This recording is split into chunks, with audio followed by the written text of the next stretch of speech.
그 사요나라 화웨이입니다. 뒤졌죠, 화웨이.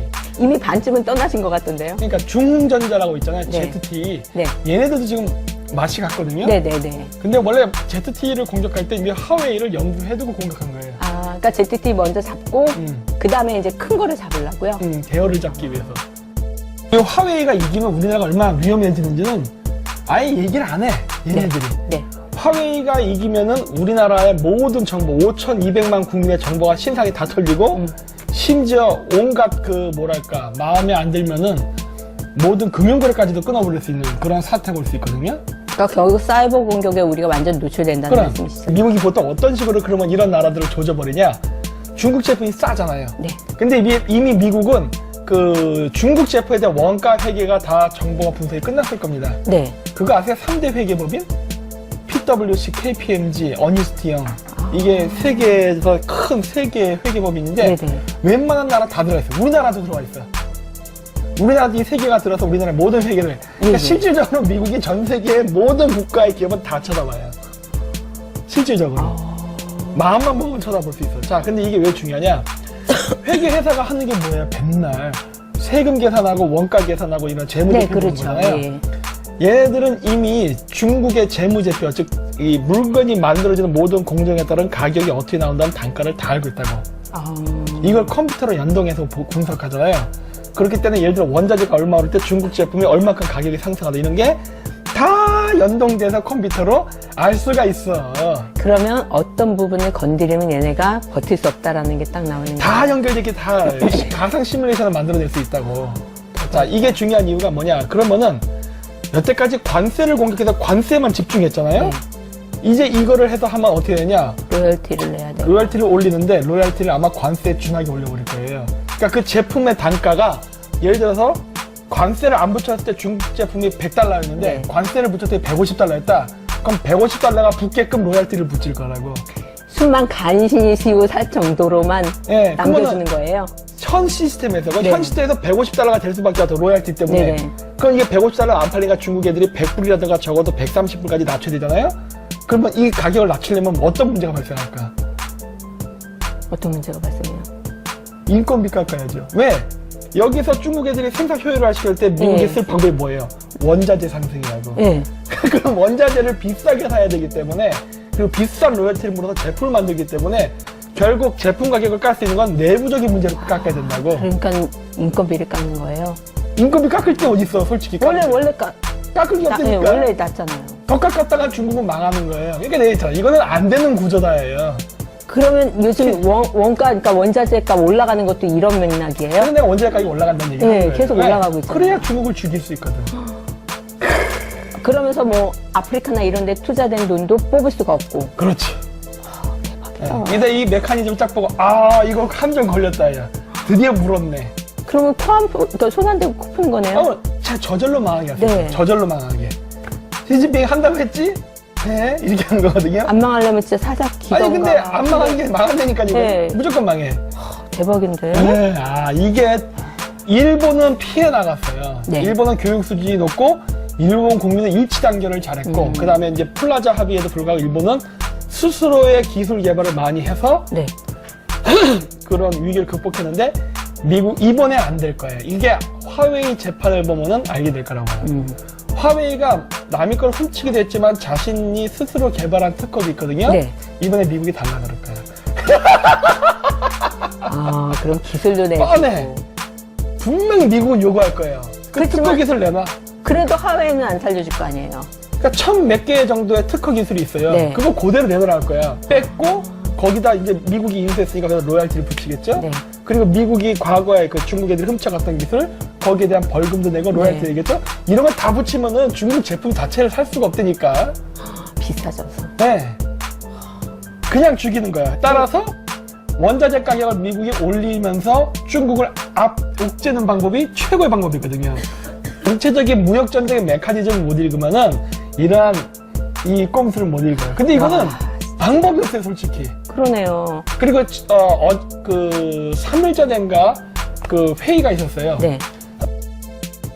중동 스니파 왕국, 사우디, 오만, 예멘, 카타르, 바레인 한 나라 더 있는데 6개국인데 하여튼 6개의 나라가 쿠웨이트 이 6개국이 항상 모여가지고 이제 오펙 정상회담을 네. 하는데 이 회담에서 빠그러졌습니다.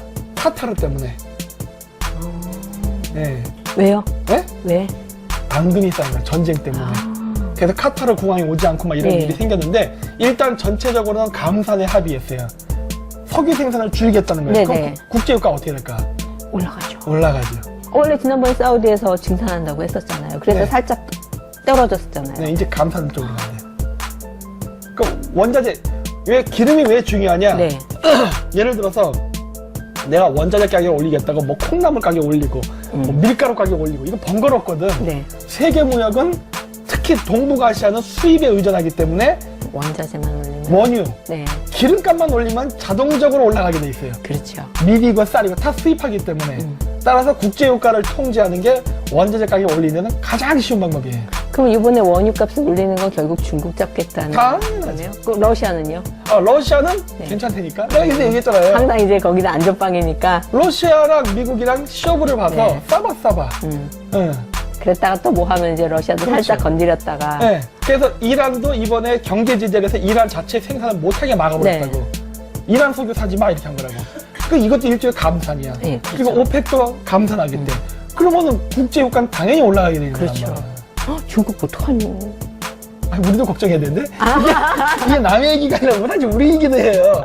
우리는 중국이랑 한 몸이니까 우리는 열리지야, 열리지. 우리 어떡하니? 이게 붙었잖아, 이제. 뛰면 뒤져요, 이제 우리나라. 큰일 났다. 아니, 무슨 일이 아닌데요? 예. 여기 뭐, 나는 관세맨 해서 뭐, 공정한 거래되면 기가의 서명.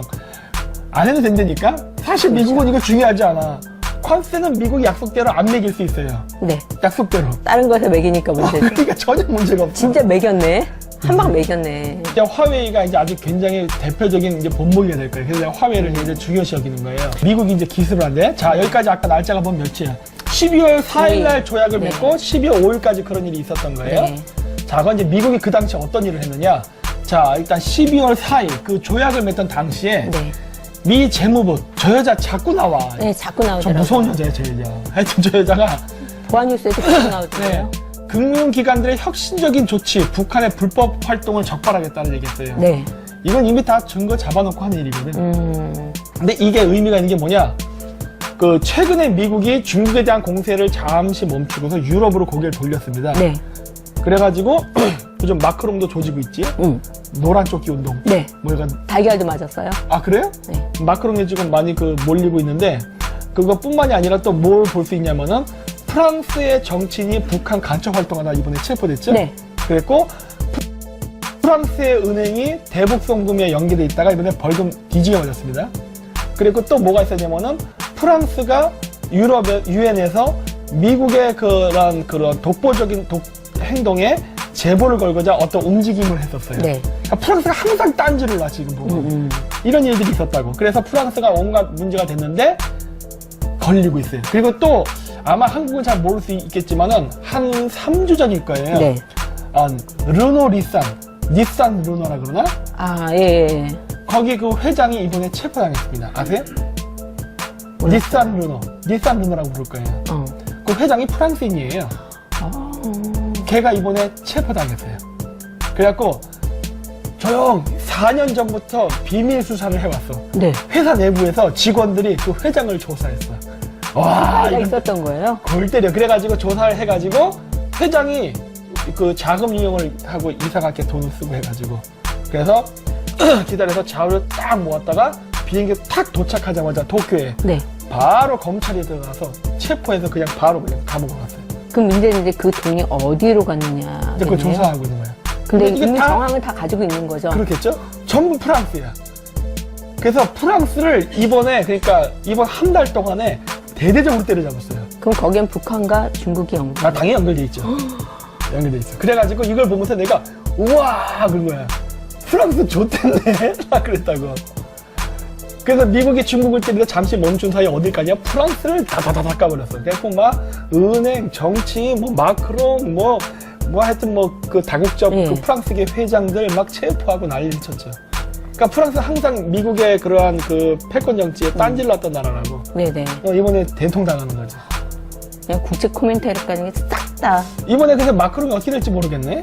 내려올 봐야 수도 돼. 있을 것 같아요. 그쵸? 네, 좀 봐야 되는데 어쨌든 좀 굉장히 흥미로워서 그래서 야, 이 프랑스가 가는구나. 이런 생각이.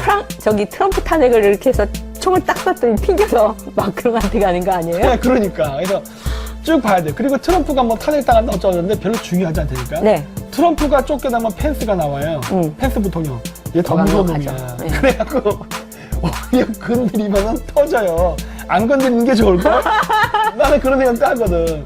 트럼프는 그나마 물러. 펜스가 진짜 강경해요. 아, 그렇죠. 네. 어차피 트럼프도 펜스 믿고 하는 거 아니에요? 그리고 트럼프는 사업가기 때문에 자기 사업도 연결돼 있기 때문에 오히려 그런 걸 생각하면서 이 꼼수를 쓰고 이상한 소리를 할 수 있다고. 근데 펜스는 군 출신이기 때문에 연계된 게 아무것도 없어요. 그냥 독고 다이로 쭉 가는 네, 거예요? 그래서 더 위험할 수 있어요. 근데 모르겠어. 미국의 또 좌파로도 병신짓 해가지고 진짜 그 여우를 내쫓고 호랑이를 들일지는 일단 봐야 돼. 그냥 트럼프의 무지개 반사를 받는 게 낫네요. 네, 근데 트럼프도 이게 트럼프한테 얻어맞는 것도 아파. 굉장히 아파. 그래갖고 지금 야 나는 재밌게 보고 있어요. 이게 진짜 전체적으로 전 세계의 정치인들의 물갈이가 일어나는 게 아닌가라는 생각도 좀 하고 있고.